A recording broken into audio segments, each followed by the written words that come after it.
Assalamu alaikum, peace and blessings. Welcome to another episode of Maintain Your Islamic Identity and Still Be a Boss Muslimahpreneur. I'm your host, Halima de Oliveira of BUNHD, and today I'm joined by my co-host, Suzy Ismail. Women often suffer from the misconception that to be successful in business or accepted in society, they have to diminish or denounce their faith or beliefs. As a business coach, I have encountered women cross-culturally who face internal conflict regarding their religious identity, maintaining their family roles, and being their most authentic selves. I developed this podcast to help guide them back to reclaiming their faith, better define their Islamic roles so they can own their identity, live their absolute best life, and be a powerhouse in business. So, hi, Suzy. Assalamu alaikum. Assalamu alaikum. Walaikum salam. So I just want to thank you so much for coming on to the podcast.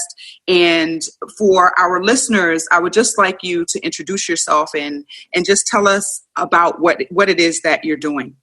Okay, sure. So, Bismillah ar-Rahman ar-Rahim.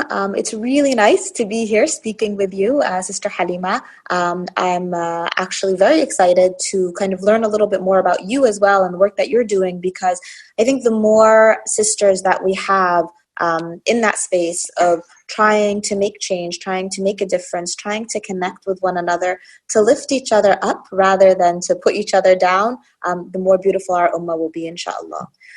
So, a little bit about me. I kind of started my journey in terms of this work. And when I say this work, sometimes it's hard to define what the work is, but it's the path that Allah subhanahu wa ta'ala kind of sets us on. And when we find our way, it's kind of like that moment of like, this is what I'm supposed to be doing. So I started my corporate journey, I would say, by my work in the corporate world many, many years ago when I was working at, I worked at Johnson & Johnson for a while. I worked at a large public relations firm in Manhattan for a while. And, during that time, it was early on in my marriage as well. And I remember, one of the most difficult moments for me was when I had gone through a miscarriage. I was working at the pharmaceutical corporation at that time. And my bosses, who are both female, were very not understanding and kind of put me in a position where I felt like I almost had to choose, like, is it going to be my family or is it going to be my work? And it was in that moment that I felt like very torn in terms of direction and what I should be doing. And subhanAllah, Allah subhanahu wa ta'ala opened a path in education at that moment for me, where one of my former professors had reached out and said, would you be willing to teach a class at the university next term? We need a last minute fill-in. And I was like, sure. And so I started on that path of education. I continued my education. I began my PhD program. And I started to find that, reaching out to others, teaching others, speaking to others was really more in line with the work that I felt I wanted to do. Fast forward a little bit, in 2001, again, we were having difficulty conceiving, having difficulty having children. And in 2001, I was placed on bed rest. I was expecting again. I was placed in bed rest. It was actually 2000 probably. And I was like, what am I going to do with myself? I was always used to working or studying or teaching or doing something. And my husband had told me, you've always wanted to write a book. Why don't you write a book? So I was like, okay, I'll write a book. And so I wrote my first book called The BFF Sisters, which was the book that I wanted my daughters to read. It was the book that I wished I had when I was growing up, about what it really means to be a young Muslim American girl growing up in the U.S. and understanding, what goes on around us. And it was interesting because the book was slated to come out on September 12th of 2001. Mm-hmm. And then September 11th happened.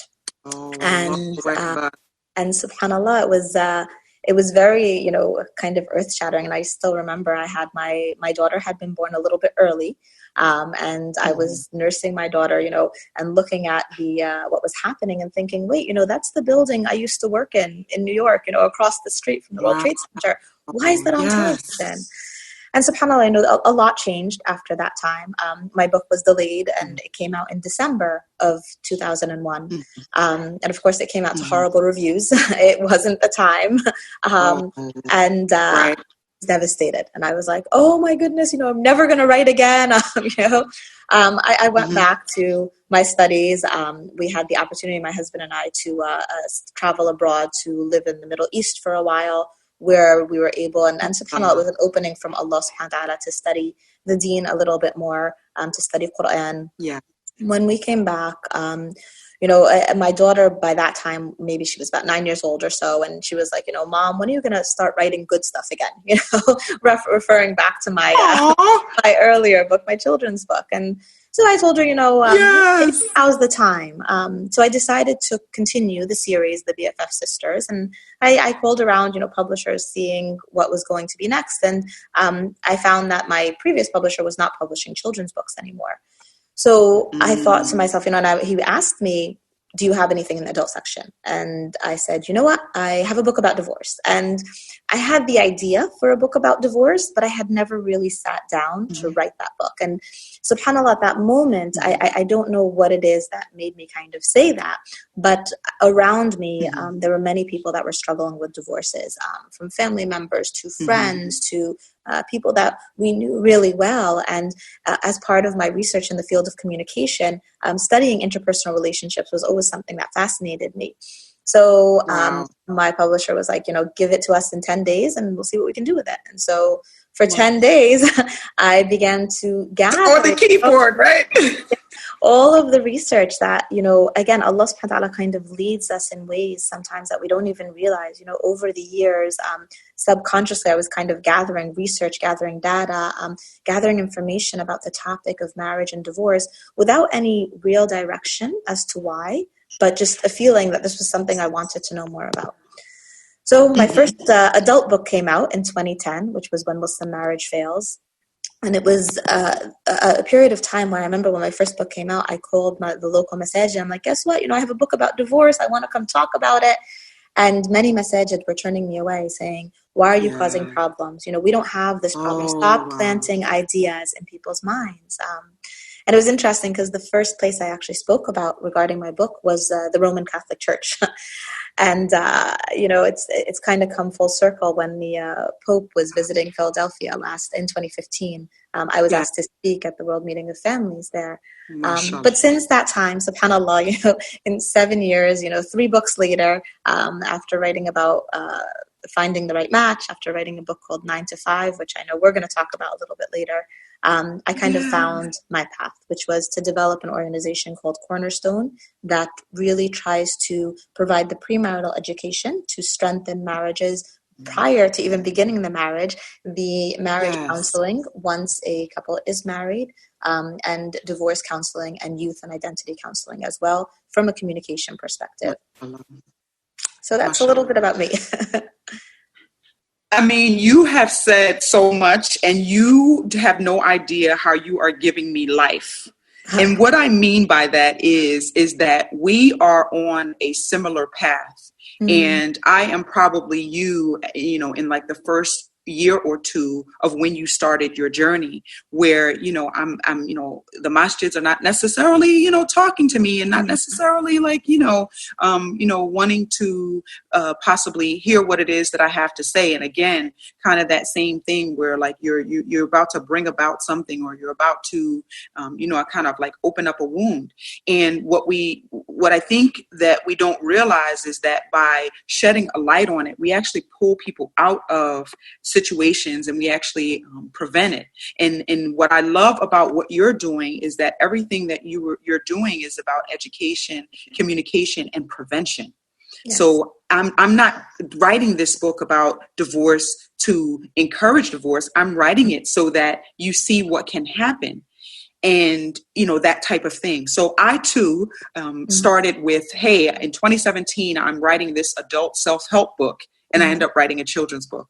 Oh, and the name of the children's book is SubhanAllah. That's why I'm like laughing. It's called Jenna's First Hijab. And the goal of it is the same thing. The goal of it is to empower the young hijabi girl to say, hey, maintain your Islamic identity. Your uniqueness is important. Your uniqueness is necessary in the world.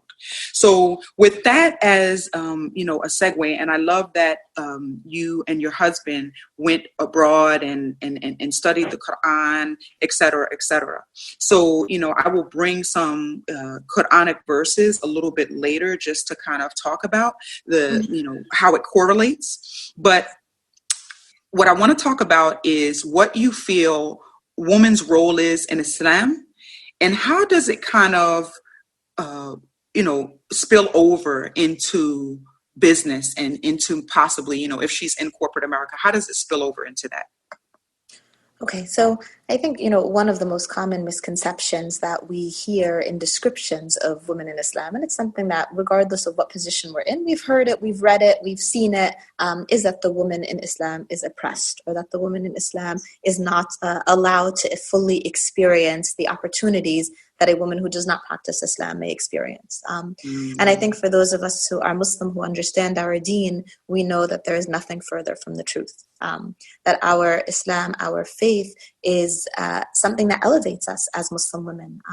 And when we look at the Rasul sallallahu alaihi wasallam, our beloved Prophet, peace and blessings be upon him, we see that his carrying of the revelation of the words of Allah subhanahu wa ta'ala to the people was truly bringing light into the heart of darkness, particularly where it comes in regards to women.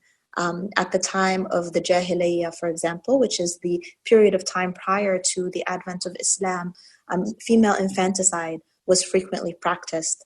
And it was very common for women to be bartered and sold rather than to be treated as individuals who had value.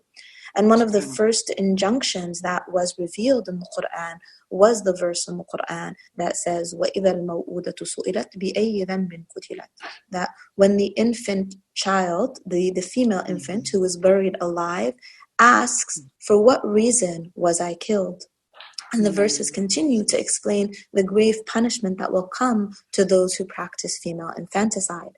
And this was among the first moments or critical periods of a change in the view of what it means to be a woman. And this came with Islam. It wasn't the antithesis of Islam. It's the concept of female infanticide was immediately removed with the advent of Islam. We see that the woman's right to carry her own wealth, the woman's right to have an opinion, the woman's right to have a voice, all of these are elements that we see not just, through our Islamic law, but also through the sunnah or the practice of the beloved Prophet, peace and blessings be upon him.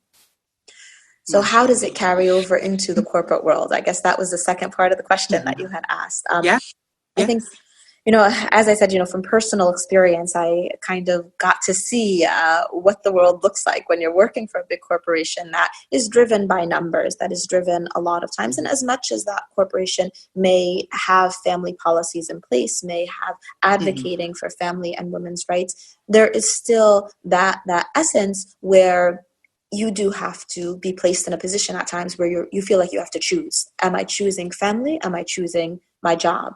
And again, we see currently, even within corporate America, that women are still receiving about 70 cents to the dollar of in terms of positions where they're working, completing functions just as a man might do so.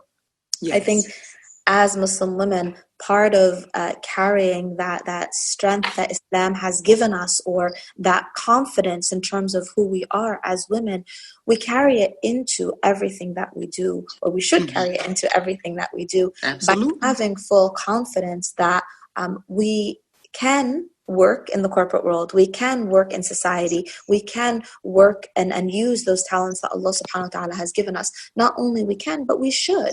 But at the same time, it's about striking a balance. We've kind of been fed this concept of like a false dichotomy. You can either be successful in your career, or you can be successful in your home life. You can either be a good mother, a good wife, or you can be a good employee. And what has caused this kind of dichotomy is that we've taken away the concept in our marriages or in our communities even of partnership, of living as a village, of being an ummah for one another. When you are married, and your spouse truly is your partner, then you find that there's a balance. Maybe there is a period of time where, and again, personal experience, there was a period of time where the children were younger. My husband's corporate career was kind of expanding at that time. And I was the primary caregiver to children. I was the one that would, correlate hours, things like that. But my husband would be there. I would be teaching my classes at night. He'd watch the kids at night. He'd be working during the morning. And we found that balance. And not just that, but also calling upon and not hesitating to call upon our neighbors, our family members, really having a community. And I think as we lose that sense of community, we get sucked in more and more as women into that idea that it's either or. But it's not either or. It's about balance. I love it. Suzy, you hit on every point. So the first episode, we talked about Muslim women in history. And of course, I had to talk about Khadija radiallahu anha in the first one. And so what I love is I love that you hit on the point that it's a partnership between husband and wife. It's not that one is more important than the other. They are equally as important in the relationship, and their contribution is equally as important, and their roles may change at times. So it could be, you go 6 months and your husband's, in school to advance his career. And so you offer that support system, and then maybe vice versa. You're in school, and then that kind of thing. So I love that you touched on that. That to me is needed. I believe that a lot of women that listen to the podcast, they need to hear what it is that you're saying. I believe that a lot of women push down who they are, push down their desires, even because they feel like, well, my first responsibility and my first role is, my role as a wife and my role as a mother in Islam. When, Grant Cardone says in his book, Be Obsessed or Be Average. And he talks about how each role in your life, you should be giving 100% of yourself to. And that it's important. All of those things, give 100%, because all of those things make a whole. They make the 100% of you. So I am so thankful for you for touching on those points. And I'm glad that they're not just hearing it from me. They get to hear it from someone else. I promise you, I did not tell her to say any of this. Okay. So one of the things that, I love is I love how some of the listeners and some of my supporters, they send me things. And I was sent a YouTube video, and the YouTube video talked about Surah Al-Qalam. Mm-hmm. And it just talked about the story of wealth and sustenance. And I love that the Imam who was speaking, he talked about, noon. And it just, is the letters and how, Allah subhanahu wa ta'ala will use your own letters from your own language to convey to you the message. So, a lot of people, talk about, and, this speaks to your business. They talk about, how in Islam, money, is the root of all evil and that kind of stuff. But what Islam teaches us is it teaches us the reverse. It teaches us that money is not inherently evil. It has the potential to be, but it's all in how you use it. So it segues into the whole social responsibility and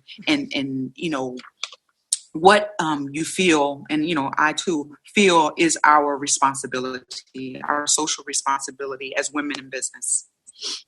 Okay, so I think, it's beautiful how you brought in the Quran, because it's true. This is our guide. It's our timeless guide. And for any question that we have, we will find in the Quran the answer and the explanation in the Sunnah of the Rasul sallallahu alaihi wasallam. And, when we read Surah Al-Kahf every Friday, week to week, we're reminded in the verse that says, وَالْمَالُ وَالْبَنُونَ زِينَةُ الْحَيَاةِ الدُّنْيَا, that our wealth and our children are but an adornment of this life. And I think that's how we need to view our wealth or the income, whether it is output, what we're investing in our businesses, in our activities that we're using, again, as a way to get closer to Allah subhanahu wa ta'ala, sometimes by serving the people, because when we serve the people, it is a form of serving Allah subhanahu wa ta'ala. And whether it's in what we invest or what comes out of that recognition that it is but an adornment, that our wealth is an amana, a trust from Allah subhanahu wa ta'ala, and we will be questioned on that day of judgment, not necessarily how much did you make, but what did you do with that income that you made. And so I think as we work in and again, anyone who is a business owner, a founder, someone who works for a nonprofit or a for-profit organization, you know that there is ups and downs, and you know that the wealth that you may have today, the client that's bringing in the large amounts, may be gone tomorrow. And tomorrow, when you've hit rock bottom, the next day you may be moving in the right direction again. And I think maintaining that excellence that you spoke about as well in everything that we do, we're reminded that everything we do with ihsan. And ihsan means excellence. A lot of times we talk about Islam and we say Islam is our religion. It's about the rules, it's about the sharia, it's the usul, the fiqh. But in reality, our deen is comprised of our Islam, our iman, and our ihsan, which means really acting upon our faith through following the regulations with excellence.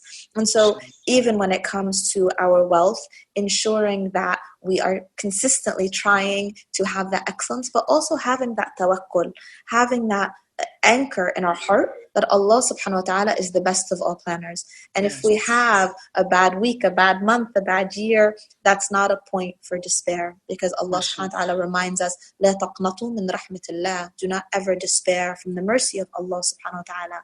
And His mercy comes in different ways. Sometimes it's not in the form of money. Sometimes it's in the form of contentment, of tranquility, of finding your path.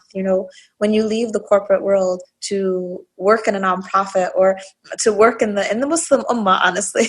Yes. The financial reward or the financial gain isn't there. Yep. Yes. But you find a different kind of a gain, a different kind of contentment. And again, having that tawakkul, knowing that you will never make more than what is written for you, but you will never make less than what is written for you either. As long as you commit to doing that action, to striving and completing what your part is, then you know that Allah subhanahu wa ta'ala will take care of the rest. Mashallah, I love it. And I love that you brought in the word tawakkul. And, just in layman's term, it's faith over fear.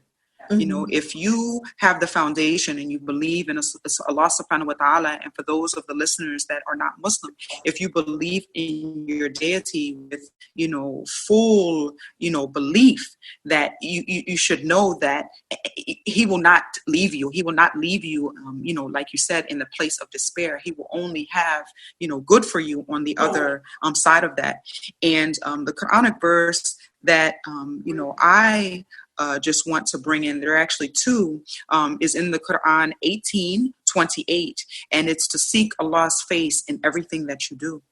And then the second one is Quran 76:9, which is, we feed you seeking Allah's face only.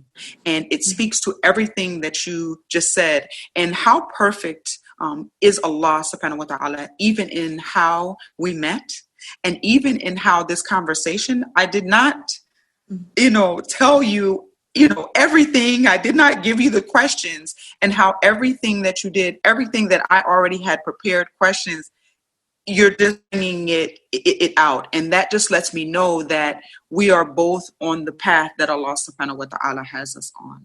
And the message that He would like us to bring forth in this episode, and inshallah with this podcast, is true and is what is needed.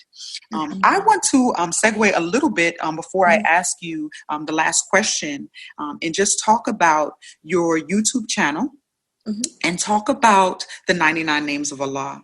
I just want to tell you a personal thing. I love that you have brought that forward, and may Allah reward you for every person that listens, for every person that puts it into practice. Ameen. And I'll just give you, I love all of the 99 names of Allah, but the two that I call on the most is Dhul Jalali wal Ikram and El Ghafur.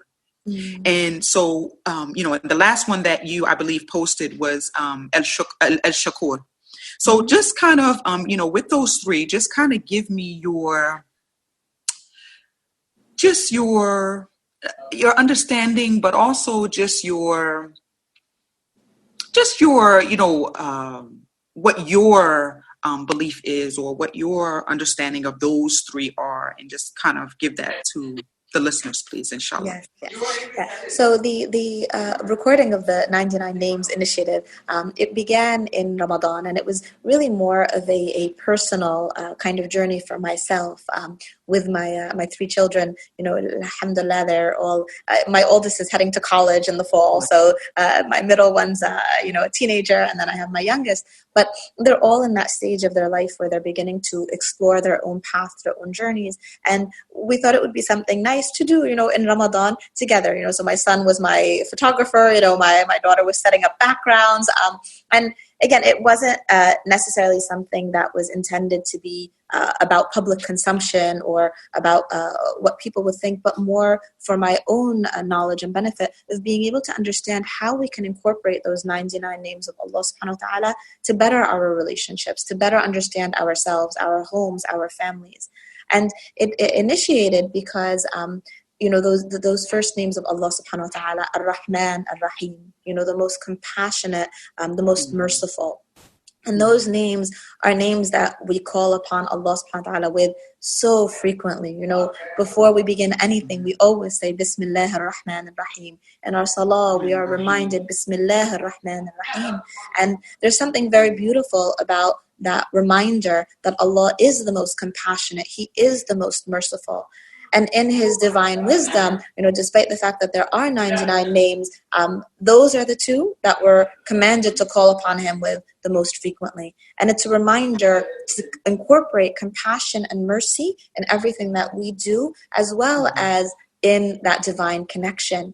And I think in thinking about that, and really and I was discussing it with my children as well, it made me realize that deep meaning of the names of Allah subhanahu wa ta'ala, yes, they are for us to call upon Him with, but they're also for us to incorporate in our lives, or to better understand those characteristics so that we can improve our own lives. So alhamdulillah, as I said, it started kind of as like a family project, and they are going to be re-recorded. An organization, Al-Madina Institute, has asked if they could re-record them with better quality. So yeah, well, you start where you are. Start where you are, and people want to hop on an already moving train. So mashallah, now you will have a studio and everything behind you. Mashallah. Inshallah. So in the meantime, and again, because it was a commitment that I made, it's a journey. And then I even told the organization, I'm going to keep doing my little iPhone videos, with my kids recording me, regardless of where we are, because that's a personal commitment that I want to make, and I want to complete those 99 names in the meantime. So alhamdulillah, I think again, it's we talk about ihsan, we also need to talk about that purity of intention, that constant renewal, and that constant reminder for ourselves of why are we doing what we're doing? Allah subhanahu wa ta'ala has created us to worship Him. And that form of worshiping Him, it doesn't mean, praying every single day, every minute of every single day, nonstop and doing nothing else. It means that our actions in our day-to-day deeds can be a form of worshiping Him. Whether it's, doing a podcast, recording a video, even being kind to our spouse, smiling at our children. Sometimes we don't realize how easy Allah subhanahu wa ta'ala has made it to worship Him. But reminding ourselves and renewing our intention over and over again is what kind of realigns us and sets us on the right path. Mashallah. So I will tell you, intention. So niyyah, we can correlate that if we want to think of a word, a worldly word, is your why. is the reason why you're doing what you're doing. So, your niyyah, your intention, you will be ultimately rewarded for that. So constantly auditing yourself on a daily basis, even every hour, even in the minute, just constantly auditing yourself, I said this or I did this, I'm reading this, etc. Why am I doing it? What's the intention behind it? So appreciate you for shedding light on that. And, it just speaks to your integrity as a Muslim and your family, that even though, a company is going to back you now and record for you, that you are going to continue the 99 names. May Allah make you successful in your personal, endeavor. Ameen. And again, may it benefit the believer. And what I want to say also, and just to tag on, is that Islam is a way of life. And so with that being said, Allah has made it so He has placed things, names, sayings, the Quran, everything in our path to be a reminder for us, and to us to be constantly, just seeking Him in everything that we do. So just mashallah, mashallah, mashallah. And so you spoke a little bit earlier about the different books that you have written. And just to give them a little bit of a background, how I met you was I attended Hijab Fest about 2 years ago. And I left, it was about owning your Islamic identity. And I definitely left the venue and that event saying that, I have to do something. And so that's why the 3 questions, like, the woman's role as it relates to business, social responsibility, and then the last one, which is, I want you to give us 5 tips on how to survive your 9 to 5.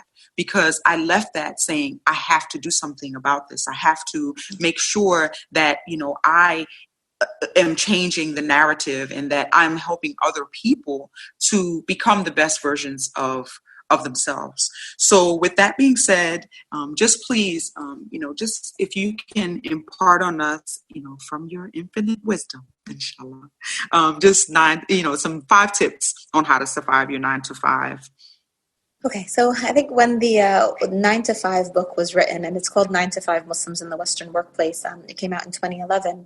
When that book was written, it really was a bit tongue-in-cheek, because we don't really operate 9 to 5 anymore. 9 to 5 is the parameters of the past, maybe. And we're kind of living in a world where work has sometimes, overtaken our lives. So it's not necessarily working to live, but living to work in many situations and scenarios. And the reason why it came about was because as I was writing the book, When Muslim Marriage Fails, a consistent theme that kept arising in the problems that we were seeing among couples, and why divorces were occurring quite frequently, was often linked to work life and not being able to find that work-life balance.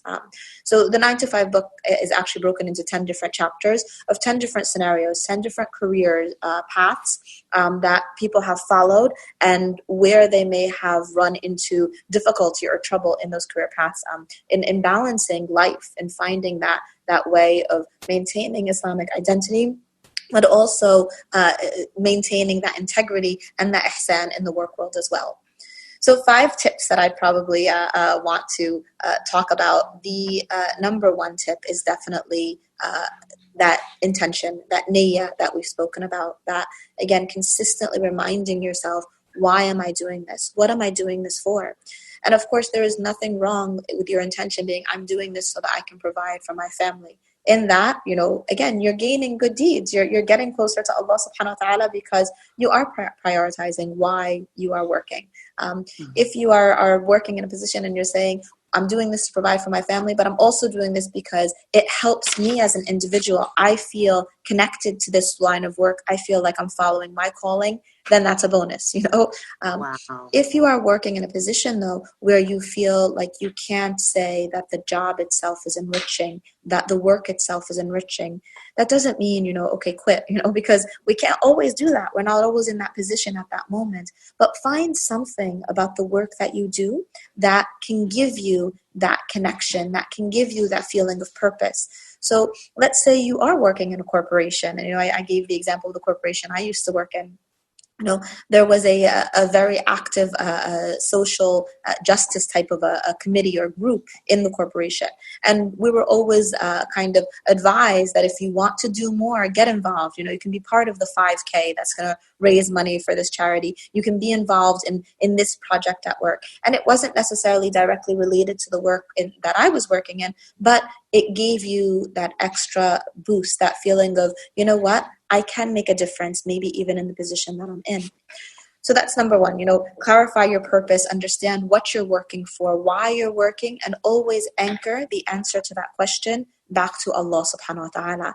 That whatever you're doing, you can do it for the sake of Allah subhanahu wa ta'ala if you are intending it for that sake. The second advice, I think the second working tip in 9 to 5 is don't be afraid to say no. As women, sometimes we tend to overschedule ourselves. And alhamdulillah, Allah subhanahu wa ta'ala has created us as individuals who are very good at multitasking. Ask any mother, any wife, any woman, we have that gift from Allah subhanahu wa ta'ala, but we also have something that can hurt us as well. And a lot of times that's self-doubt. And that's a questioning of our own abilities. That's questioning if we're doing enough. And part of that comes from that societal fear that has been ingrained in us. Again, that dichotomy that, you're not really good enough as a mother if you work outside the home. You're not really good enough as a member of society if you're a stay-at-home mother. If you're not married by the time you're 25, then you're never going to get married. And a lot of these rules, I guess, that society has kind of created to keep us as women self-doubting or questioning ourselves. Breaking away from that is so important. And the way to do that is by learning how to say no. And it's saying no to things at work that we may feel are impinging upon that balance that we're trying to create. Saying no to societal rules and regulations that sometimes may come from very well-meaning people, even within our own ummah, our own community. One thing that I'll frequently say is that I travel quite frequently, of course, to speak, to give lectures on different universities. So sometimes it's, every week, sometimes it's more than even once or twice a week. And a lot of times when I'm traveling at these programs and speaking, I have, other women who will come to me and say, oh, who's taking care of your children when you're traveling? Wow. And so my response is always like, my husband, their father. But I have yet to hear one of the male speakers or the male scholars being asked that same question. Never in a gathering, in a conference, in a program, have I ever heard the males being asked that question. And I understand that, again, it's well-meaning, well-intentioned, but at the same time, it's expectations that we as women sometimes put on ourselves. It's not Islam. Our deen, the Rasul sallallahu alaihi wasallam, in his last khutbah to the ummah, the last words he said to the ummah was a reminder not just of the rights that the men have over women, but of the rights that women have over men. And in that last khutbah, he says to the men, they are your committed partners and your helpers, so keep them in kindness. And so we see that the description of the relationship, even from an Islamic perspective, is a partnership. And I will say that, finding it's interesting because a few years ago at Barnard College, Sheryl Sandberg, who's the COO of Facebook, made a comment and she was kind of harassed for it. And she said, don't think that the most important decision you're going to make is what internship you land or what job you have after this graduation or what career path you embark on. The most important decision you're going to make is who you marry. And when she said that, the women in the commencement were very upset. And they're like, why would you say that? We're independent women. It's not about marriage. And she tried to explain, and that's why her book Lean In came out. She tried to explain that having a partner who is committed or having that community, that village that we talked about is so important because it gives you that basis. It grounds you. It helps you in moving forward because we can't do it alone. And Allah subhanahu wa ta'ala doesn't want us to do it alone. That's why the ummah is so important. So we deviated a little bit, but no, it's okay. We needed this. I love it because we needed it, and I love that you recommended. Definitely, I want them to go out and get your book. So please, at the end of this, I want to make sure that you tell us where they can get it. So 9 to 5 Muslims in the Western workplace, and then the book Lean In. And so, I love that, you kind of gave us somewhere to go to get advice. So we definitely need it. So we were on number 2. So I have intention, and then I have don't be afraid to say no. And that don't be afraid to say no, whew, I'm sure, I don't know about for you, but for me, it is still a constant struggle with being able to say no. So please, by all means, not a segue, we sometimes have to, go to another place to come back to our point. Yes, yeah. I think, what we've been talking about quite a bit so far is that work-life balance, is being able to prioritize and really recognize what is most important in our lives and how can we work towards achieving that balance, And I think that brings us to point number 3, which is don't be afraid to ask for help. It's, again, as women, we've been conditioned to believe that asking for help is weakness. Seeking out the assistance of others makes us seem like we can't handle it ourselves. But again, I think it's one of the fallacies that we've been fed quite frequently. We don't need to do it alone. We shouldn't do it alone. There's no glory in doing things alone. That Wonder Woman effect, right? Absolutely. And, I tell people who ask me all of the time, I wouldn't be able to do what I do without the grace of Allah subhanahu wa ta'ala, but also without the blessing of having a supportive husband who, alhamdulillah, we're coming upon our 20th year of marriage, and having someone who has been there. But it's about balance. And, I spoke about how my husband was in the corporate world for quite some time. He was a financial analyst, and he didn't like the work that he was doing. He didn't like dealing with the big banks, dealing with interest. And he always had this dream of, leaving corporate America and starting a halal restaurant business, because he's always enjoyed cooking. And alhamdulillah, several years ago, and it coincided actually with the start of when my adult book came out, my first adult book came out. He kind of walked into the office and he said, I can't do this anymore. Khalas, right? And I think that's where the mutual support comes in, and that was probably the moment where I was like, uh-oh, but having that tawakkul, knowing that, Allah subhanahu wa ta'ala will make it right as long as your intentions are pure. And now he's in a position where, his restaurant is 5 minutes from our home. He's, the soccer coach for the kids. He's the Boy Scout troop leader. He's the, and, we're able to do that kind of switch almost, where now when I'm traveling, I know that he's got the kids, and vice versa. So it's finding that balance, being able to ask for help in order to get to that balance. There's nothing wrong with that. And knowing that Allah subhanahu wa ta'ala puts people in our paths sometimes, they're the people we need. Not always the people we want, but they're the people that we need. That's very true. So we should recognize that. I think the fourth point in terms of working in a 9 to 5 is recognizing that, again, who we are as women is not dependent on our dress size, on how our hair looks, on, whether we had a manicure or a pedicure that day, how short our skirts are. That's not what it means to be a woman, and that's not how we assert ourselves in the workplace. Our haya, our modesty is such a core tenet of our Islam. And it's a haya that is prescribed for both men and women. But it's haya or modesty, not just in dress, but in action. So the way that we talk, the way we carry ourselves, the way we interact, even in the way that we smile.